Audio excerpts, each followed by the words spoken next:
Une cartographie du quartier du Stade de France avec différents types de données, le principe de cette plateforme digitale de sécurité développée par Thales, un groupe industriel de défense. Je vais prendre un incident type agression. Quand je clique dessus, j'ai accès à une fenêtre qui va s'ouvrir, hop, ici. J'ai mon incident avec un environnement qui a été donné et une procédure à suivre par type d'incident. En fonction d'un accident donné, on fait une type de procédure. Cette solution est conçue sur le site de Vélizy. Elle est destinée aux collectivités locales et aux sites sensibles. L'idée est d'assurer la sécurité à partir des données collectées par des capteurs.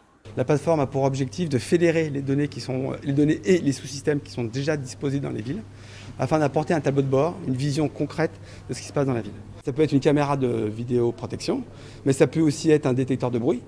Cet ensemble-là va permettre de dire il y a un bruit anormal à un moment donné dans la journée. Est-ce que c'est pas un chantier pirate? Est-ce que c'est pas une fête?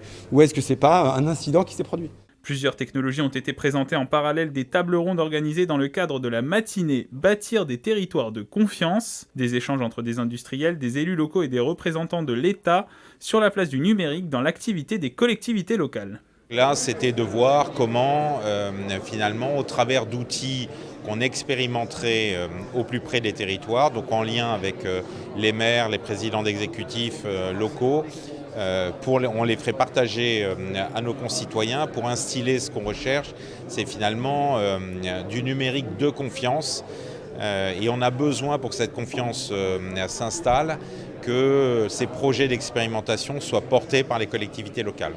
Parmi les projets innovants menés par une collectivité, il y a le commissariat d'agglomération du futur, un outil technologique qui devrait voir le jour à Elancourt en 2024.